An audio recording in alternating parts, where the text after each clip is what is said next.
Je pense que vous donnez trop d'importance à la communauté internationale. Moi, je suis sérieux dans ce que je vous dis.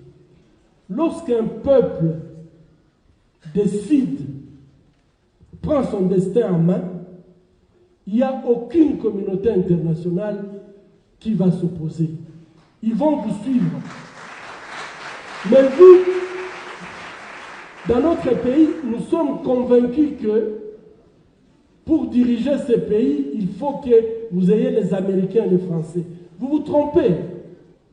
Je pense qu'on a beaucoup d'exemples des pays où le peuple s'est levé et le peuple a donné l'option et la communauté internationale n'avait pas d'autre choix que de suivre. Je vais vous donner un exemple très récent. La guerre commence en Ukraine.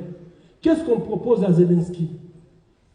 Quittez l'Ukraine, on va vous accueillir en France, on l'a proposé en Angleterre. Vous avez suivi ça? Zelensky a décidé de mourir chez lui. Qu'est-ce que ça a donné? Aujourd'hui, on l'a soutenu. C'est puisqu'il a montré qu'il a la volonté de se battre pour son intégrité territoriale.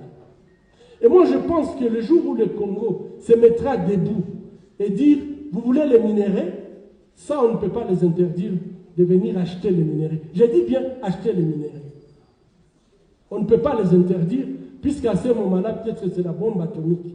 Mais lorsqu'on leur dit, vous voulez acheter des minéraux, nous voulons vous donner des minéraux, mais il faut que ça soit propre. Vous gagnez et nous gagnons. Chers amis, arrêtons de faire de cette communauté internationale un parrain qui ne nous parraine pas. Le jour où vous vous mettrez debout, les choses vont changer. Les multinationales, il y a des multinationales qui sont dans la mafia, etc.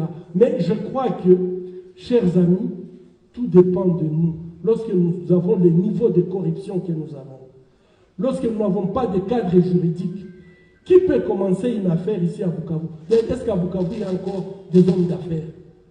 Ils sont tous disparus. Et je pense que le plus gros problème, c'est qu'il n'y a personne qui peut faire des affaires normales au Congo à l'heure où je vous parle.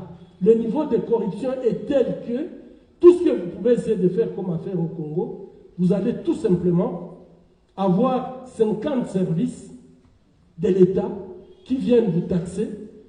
Et là, si vous continuez, vous perdez. Et je pense que les autres ont compris qu'il vaut mieux utiliser nos voisins qui peuvent faire cette fraude et les rapporter. Les minéraux sont blanchis par les lacs Kivu, sont blanchis par nos rivières, et bien ça devient des minéraux consommables. Mais les jours où vous, la jeunesse, vous allez vous lever et dire « assez, c'est assez, je ne peux pas être licencié en physique et être motard », ça va changer.